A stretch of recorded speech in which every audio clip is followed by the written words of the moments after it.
Jim Schwartz isn't just interviewing for jobs right now. He's holding the remote control to the Cleveland Browns' future, and possibly the entire AFC North. While the rest of the NFL is scrambling to fill head coaching vacancies, something far more dangerous is happening behind closed doors. One defensive coordinator has quietly positioned himself as the most powerful decision-maker in this cycle, and the ripple effects of his next move won't just decide where he works. They'll decide what happens to Shedeur, whether Cleveland finally escapes quarterback purgatory, and whether the Browns stay competitive or completely fall apart. Here's the part nobody wants to say out loud. The Browns aren't actually running their coaching search. Jim Schwartz is. When Cleveland tells head coaching candidates they hope he stays on staff, that's not a suggestion. That's leverage. That's ownership admitting they can't afford to lose him. And when one coordinator becomes untouchable, the entire power structure shifts. This isn't normal NFL business. Defensive coordinators don't get to shape head coaching hires. They don't get to indirectly influence quarterback development plans. But Schwartz isn't operating like a typical assistant. He's operating like a kingmaker. Because right now, every serious plan Cleveland has revolves around one fragile question. Can they build around Shedeur without losing the elite defense that's been carrying the franchise? That's the trap. If Schwartz stays, Cleveland has stability. If he leaves, the Browns are forced back into chaos. Draft panic, quarterback resets, another wasted rebuild, and Schwartz knows it. Every interview he takes, every team that calls, every rumor that leaks gives him more leverage over the franchise. Meanwhile, the Eagles, the same team that once let him walk after a Super Bowl, are watching this unfold in disbelief. Because the man they once viewed as replaceable has suddenly become the most influential chess piece on the board. And here's the scary part, Schwartz doesn't have to rush, he doesn't have to explain himself, he doesn't have to promise anything. He can sit back, evaluate offers, and let Cleveland sweat. Because whether the Browns rise or collapse starts with one decision, and that decision is coming fast. Here, where this situation turns from unusual to downright dangerous, Cleveland isn't just searching for a head coach. They're quietly filtering candidates through one unspoken requirement. Are you willing to work under Jim Schwartz's shadow? Multiple reports suggest interviewees are being told up front that the organization would love to retain Schwartz as defensive coordinator. That wording sounds polite, but make no mistake, it's a test. If a candidate hesitates, if they push back, if they want full control of the staff, their name instantly drops down the list. Think about how backwards that is. Normally, a new head coach builds the staff, they choose coordinators, they set the culture. In Cleveland, it's reversed. Schwartz is the constant, everyone else is negotiable. And the reason is simple. He built one of the most dominant defenses in the league. While the Browns' offense sputtered, collapsed, and embarrassed itself weekly, the defense kept them competitive. Top-tier pass rush, lockdown coverage, discipline in late-game situations. Opposing coaches openly admitted they hated preparing for Cleveland's defense. That doesn't happen by accident. That happens when one voice controls the system. Now ownership is terrified of losing that foundation. Because once Schwartz walks, the identity disappears with him, and rebuilding an elite defense isn't something you fix in one offseason. It takes years, draft capital, development, stability Cleveland has never had.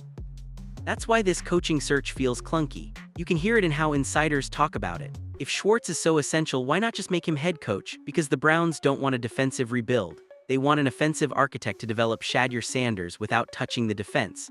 They want the impossible combo, total stability on one side of the ball and total reinvention on the other. That creates tension, because no serious head coach wants to inherit half a locker room they can't control. Power struggles don't start with shouting, they start with silent compromises. And that's where this gets risky, because the more Cleveland tries to protect Schwartz, the more authority he gains. And the closer he gets to deciding not just his own future, but everyone else's too. But that wasn't the biggest leverage move he's made yet. Because while Cleveland is trying to keep him comfortable, another team is circling, and they know exactly what they're doing. While Cleveland is busy trying to keep the house together, Baltimore is playing chess. Reports confirm that Jim Schwartz has already interviewed with the Ravens, and that alone sent shockwaves through front offices across the league. This isn't just another coordinator interview. This is a calculated pressure move. Baltimore knows exactly what Schwartz represents. They've studied what he built in Cleveland. They've seen how his defenses suffocated divisional rivals. They've watched him neutralize elite quarterbacks with simplified looks that disguise chaos. And they understand one uncomfortable truth: if you can't beat him, steal him. For Schwartz, the Ravens offer something Cleveland can't match emotionally.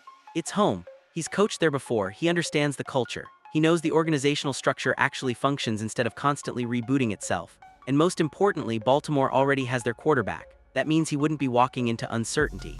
He'd be stepping into a machine that just needs defensive dominance to become terrifying. Now here's the pressure point. Cleveland can't block a head coaching offer. They can't retain him if another team promotes him.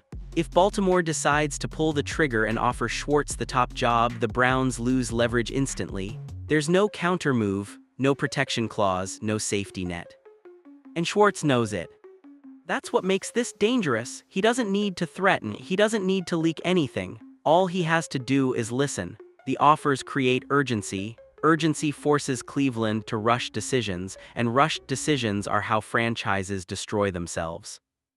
Meanwhile, Baltimore benefits even if Schwartz never signs, because every interview weakens Cleveland's negotiating position. Every rumor forces the Browns to scramble harder to keep him satisfied. It's psychological warfare without public drama. Now imagine the nightmare scenario. Schwartz leaves Cleveland. The Browns lose their elite defense. Baltimore gains one of the most respected defensive minds in football, and Shedeur Sanders, he inherits the fallout. Because suddenly, Cleveland becomes a rebuild instead of a launchpad. The safety net disappears, the margin for rookie mistakes shrinks, the pressure multiplies overnight. That's why this isn't just about coaching movement, it's about ecosystem control. One decision flips the power structure of the entire AFC North. And here's the part nobody wants to say out loud. Cleveland's front office is starting to realize that they don't actually control this process anymore. Schwartz does. But the real twist is what Cleveland is quietly doing behind closed doors to justify all this chaos. And it centers around one name they keep asking about in every interview. Shedeur Sanders. Behind closed doors, every head coaching interview in Cleveland now follows the same uncomfortable pattern. It starts with vision talk, culture, leadership, offensive philosophy, but then the real test arrives. One question changes the entire tone of the room. What do you think about Shedeur Sanders? Not hypothetically, not vaguely, direct, blunt on purpose. According to reports, the Browns aren't just evaluating coaches anymore. They're filtering belief systems. They want someone who walks into that building, watches Shedeur's tape, and sees a franchise quarterback waiting to be unlocked. Someone willing to stake their reputation on his development. Someone who doesn't flinch when asked to build around a young signal caller instead of demanding a shiny new draft pick. That's rare. Most coaching candidates play it safe. They hedge, they talk about competition, they mention open battles. They avoid committing to one quarterback publicly because it protects them later. Cleveland doesn't want that energy right now, they want conviction. And that's where things get awkward. Because the Browns already know the truth internally, they see Shedeur's processing speed, they see how quickly he diagnoses coverage, they see the leadership traits in practice, they see the arm talent. They just need someone on the coaching staff willing to say it out loud and put their name behind it. That's why Mary Kay Cabot mentioning Shedeur first wasn't accidental. That was information leaking through the cracks. The organization is quietly positioning him as the future. They're just waiting for the right coach to validate the direction publicly. But here's the complication. Whoever believes in Shedeur also has to coexist with Jim Schwartz. That's the impossible balancing act. You need an offensive-minded head coach who can develop a young quarterback. But that same coach has to accept a defensive coordinator with enormous influence, a Super Bowl ring, and organizational leverage. That dynamic is rare. Many coaches won't walk into a building where they aren't the clear alpha voice. Which means Cleveland's candidate pool keeps shrinking. And as the pool shrinks, desperation grows. Because the Browns understand something fans don't want to admit, if they miss on this hire, Shedeur's development timeline collapses, another system change, another reset, another wasted year. That's the nightmare scenario. So now Cleveland is walking a tightrope, trying to satisfy Schwartz, trying to protect Shedeur, trying to find a coach willing to operate inside both constraints. And that's when the real pressure kicks in. Because while Cleveland is carefully vetting candidates, the rest of the league is hearing fast. Chairs are disappearing, options are vanishing. And the clock isn't slowing down. Which brings us to the most dangerous part of this entire situation, the draft clock. Because Cleveland doesn't just need a coach. They need an answer before pick number 6 comes on the board. Here, where this situation turns from complicated to outright dangerous. The Browns don't have unlimited time. They're sitting on the number 6 overall pick. That's prime quarterback territory. That's where front offices either secure their future or completely reset it. And every decision they make in this coaching search directly impacts what happens on draft night. If Cleveland hires a coach who believes in Shedeur Sanders, the strategy becomes simple. Build around him, add protection, add weapons, strengthen the defense, commit fully, no panic trades, no desperation reaches, no burning another first-round pick on a quarterback project. But if they hire the wrong coach, everything changes. Suddenly the narrative shifts. Now it's competition, now it's open battle, now it's we're evaluating all options. And just like that, Shedeur's role becomes unstable. The front office feels pressure to draft another quarterback at 6. The locker room gets divided, the development timeline resets again. That's how franchises ruin young quarterbacks without even realizing it. And Jim Schwartz knows this. He understands the leverage the draft creates. He understands that whichever direction Cleveland chooses becomes permanent very quickly. Once that pick is used, there's no undo button. If they draft another quarterback, it sends a message about trust, about belief, about long-term planning. That's why Schwartz's position is so powerful right now. If he stays, Cleveland can afford patience. The defense remains elite. The team can win games while Shedeur develops. There's no need to rush or overreact. Stability buys time. If he leaves, panic sets in. Without Schwartz anchoring the defense, the Browns lose their safety net. Suddenly the margin for error disappears. Now the offense has to carry more weight immediately. That creates pressure to draft someone flashy, someone NFL ready, someone who sells hope instantly. That's how bad decisions happen. And the front office knows it. They're trapped between long-term development and short-term survival. They want to protect Shedeur's growth, but they also can't afford another losing season. Ownership is impatient, fans are restless, the division is brutal. So now every interview, every conversation, every quiet meeting is happening with the draft clock looming overhead. And here's the scary part. Other teams are watching this unfold. Rival executives know Cleveland is vulnerable. They know Schwartz has leverage. They know Shedeur is part of the plan, and they know desperation creates opportunities, trade offers, coaching poaches, strategic pressure. The Browns aren't operating in isolation. They're being hunted in the chess match. Which means the next move doesn't just affect Cleveland. It reshapes the AFC North. Because depending on what Schwartz does next, one team gets stronger, one team collapses, and one quarterback's entire career path changes. And that brings us to the scenario nobody in Cleveland wants to talk about out loud. What happens if Jim Schwartz walks straight into Baltimore? Let's talk about the outcome that keeps Cleveland executives awake at night. Jim Schwartz to Baltimore. On paper, it sounds simple. A respected defensive mastermind returning to a franchise that already knows his value. A reunion story, a feel-good hire. In reality, it's a nightmare for the Browns. Because Baltimore isn't just another team, it's a direct rival. Same division, same playoff paths, same season-ending implications. And pairing Schwartz with a roster that already features elite talent is a dangerous combination. Think about what that actually means. You give Jim Schwartz a Ravens defense loaded with speed, depth, and physicality. You give him Lamar Jackson on the other side controlling tempo and clock. You give him playoff infrastructure, veteran leadership, stability at head coach. That's not just competitive. That's domination potential. Now flip back to Cleveland. Without Schwartz, the Browns lose their identity. The unit that carried them through ugly wins. The unit that bailaid out inconsistent offense. The unit that made them feared week to week. Suddenly, the AFC North power balance shifts overnight. Baltimore gets stronger. Cleveland gets weaker. And Shedeur Sanders becomes collateral damage. Because now he's walking into a rebuild situation instead of a supported development plan. Instead of growing behind a defense that limits pressure, he's forced into shootouts, forced to play hero ball, forced to win games before he's ready.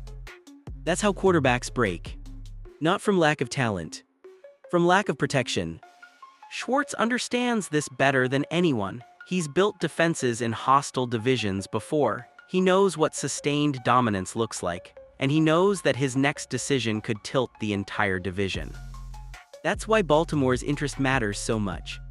It's not just another interview. It's leverage. It's pressure. It's a bargaining chip. Even if Schwartz never intends to leave, the threat alone forces Cleveland to make concessions, to rush decisions, to compromise on coaching fits, to prioritize keeping him over everything else. And here's what makes it even more uncomfortable. Schwartz doesn't have to choose Cleveland's future. He can choose his own.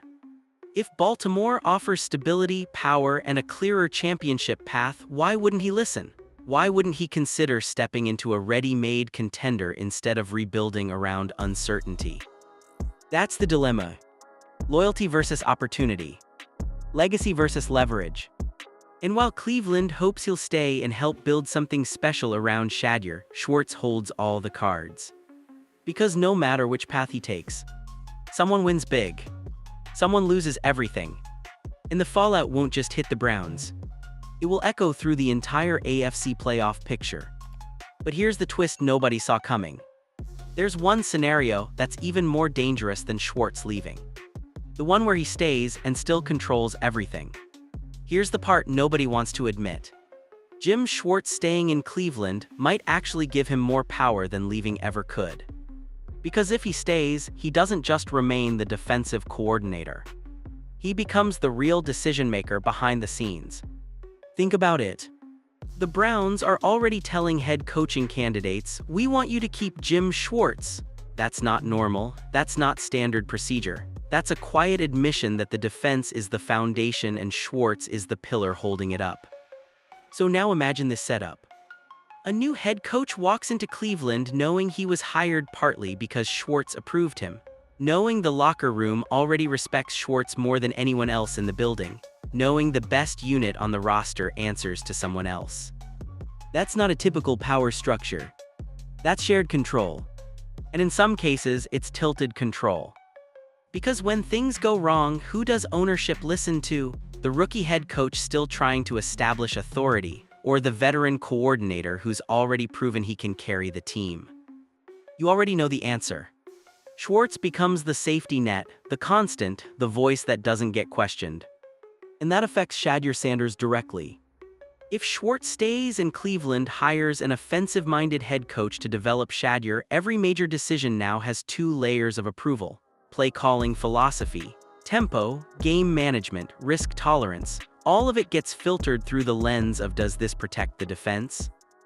That can help a young quarterback, but it can also limit him. Because defensive-minded organizations often lean conservative, they prioritize field position, low-risk throws, controlled possessions. They want ball security over explosiveness. And Shedeur's game is built on rhythm, creativity, and attacking windows. If the coaching staff gets overly cautious to preserve the defense, Shedeur could be forced into a box that doesn't maximize his strengths. That's the delicate balance Cleveland has to navigate. They want Schwartz's dominance. They want Shedeur's upside. But those two visions don't always align perfectly. And here where it gets even more complicated. Schwartz knows this. He understands his leverage isn't just about staying or leaving, it's about shaping the entire coaching philosophy of the franchise. If he stays, he influences who gets hired, how the team is built, what style of football Cleveland commits to. That's power most coordinators never touch. And it puts Shedeur in a unique position. Because his development will be tied not just to his head coach, but to Schwartz's tolerance for offensive risk, pace, and aggression. One wrong alignment, one mismatched vision, and suddenly the perfect situation turns into controlled chaos. But there's still one more layer to this story. Because Cleveland isn't the only franchise watching Jim Schwartz. And they aren't the only ones ready to make a move that could blow this entire plan apart. This is where the story stops being about football strategy and starts becoming personal. Because for Jim Schwartz, this isn't just a career move anymore, it's a crossroads.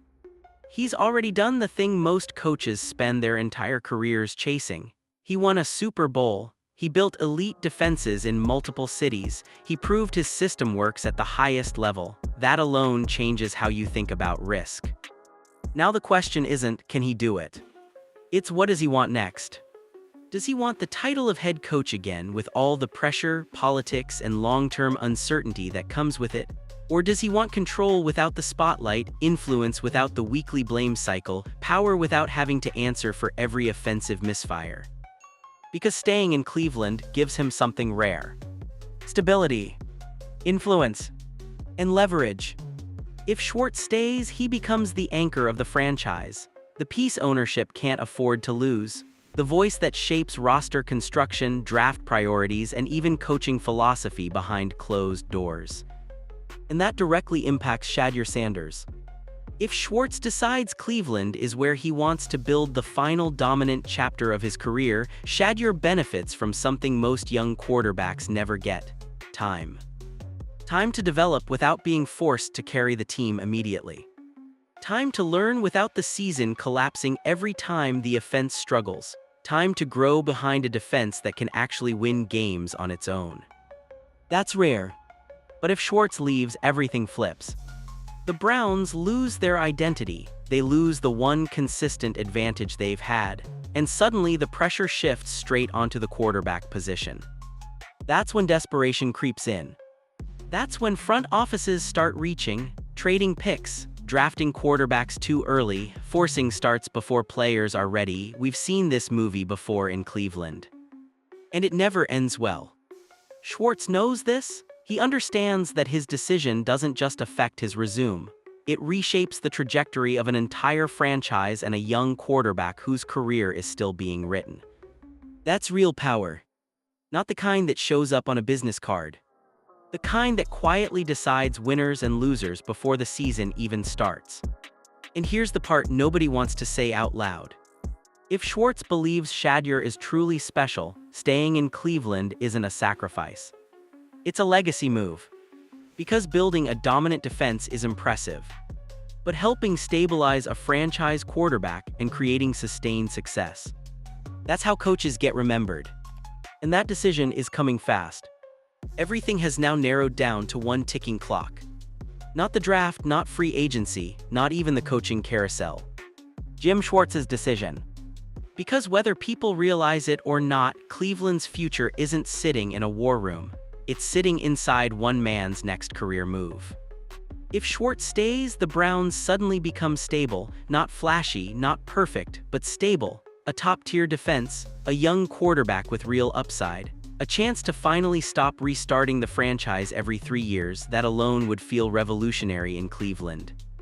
If Schwartz leaves, the chaos returns instantly. New coach, new system, new philosophy, more pressure on Shedeur Sanders, more panicked decisions, more short-term thinking. The same cycle Browns fans have watched on repeat for decades. That's why this moment matters so much. This isn't just another coordinator interview season. This is a franchise fork in the road. One path leads toward patience, structure, and development. The other leads back to desperation football. And here's the wild part. Schwartz doesn't even have to say anything publicly. He doesn't need interviews. He doesn't need statements. His silence is already loud. Every team waiting on his answer knows it. Every front office is watching. Every coach tied to Cleveland's job is waiting to see if they're even allowed into the room. Meanwhile, Shedeur Sanders sits right in the middle of it all. A quarterback with talent, with momentum, with a rare opportunity in front of him if the adults in the building don't mess it up.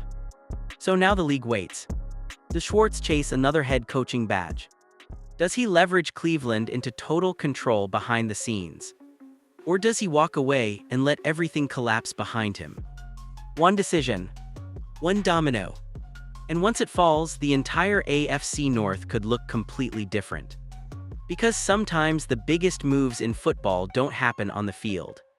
They happen quietly behind closed doors, right before everything changes.